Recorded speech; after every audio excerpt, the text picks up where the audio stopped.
This Honorable House is aware of the policy with regard to coal that has been embodied in the second five-year plan.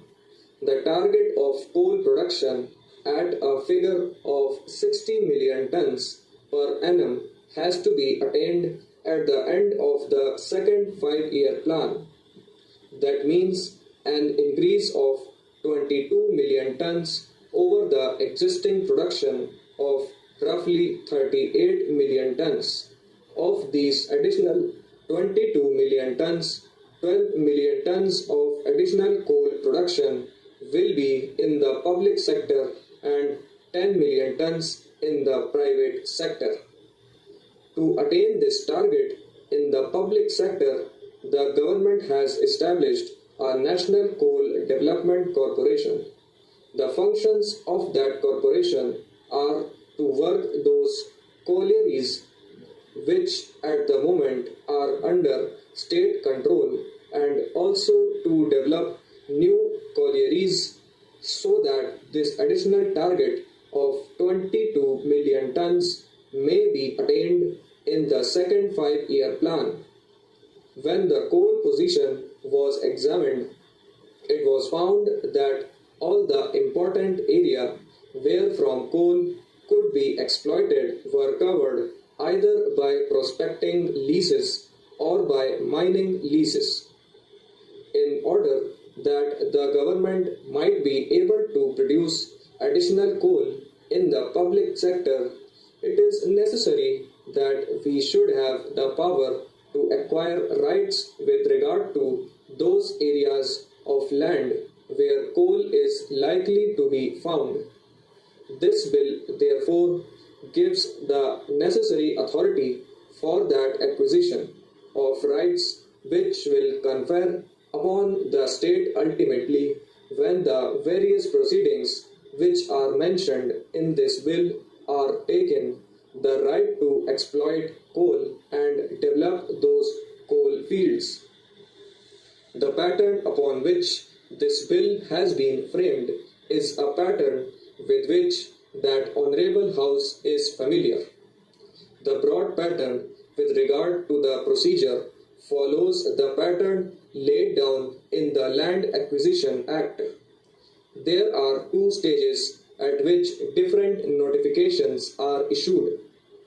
I draw the attention of the Honorable House in this connection to sections 4 and 7. Under section 4, it is giving notice of government's intention to prospect for coal. After the issue of that notification, authority is taken for entering upon and surveying any land in such a locality to dig or bore into the subsoil to do all other act necessary to prospect for coal in the land and to undertake all such other steps which can be described as exploratory in character. Sir, after this information is collected, preliminary work is done, and if the central government is satisfied that coal is obtainable, then within a period of 2 years from the date of issue of the notification under section 4, it will give notice of its intention to acquire the whole or any part of the land or of any rights in or over such land as the case may be. It would be necessary because otherwise government would have had on its hands areas which need not have enough quantities of coal or coal which could not be economically prospected. Then, after the issue of this notification, other things follow. The usual type of steps are visualized in order to enable the government to effectively get hold of that land and to undertake prospecting. The other clause about which I would like to make a mention at this stage is the clause relating to payment of compensation. There may be criticism, sir, with regard to the principles which have been enunciated for assessment of compensation. These principles are given in clause 13 of the bill. The criticism may be of two kinds.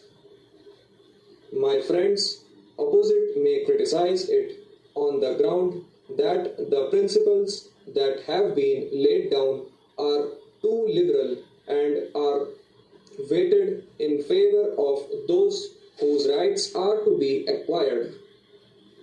Then again, sir, there may be criticism from some other friends, maybe, sir, towards my right or to the left of my honorable friend opposite, who might be able to put up a case saying that we are making a departure from the normal principles with regard to which the country has become familiar, namely those under the Land Acquisition Act, with all the provisions regarding the payment of solatium of 15% or the like.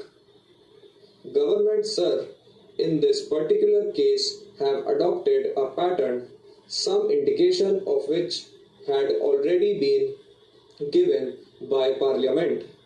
I would, in this connection, with your permission, Mr. Vice Chairman, like to refer to the principles which are laid down for payment of compensation under the Mining Leases, Modification of Terms, Rules 1956. These rules, sir, were discussed threadbare in Parliament, and these rules were later on adopted. I won't weary the Honourable House by reading the various clauses of the relevant rules. Suffice it to say that the principle, which is the underlying principle in those rules, has also been adopted with necessary modifications to fit into the pattern of the present Act in the compensation clause, which is clause 13 of the bill. The principle is the liability to pay compensation.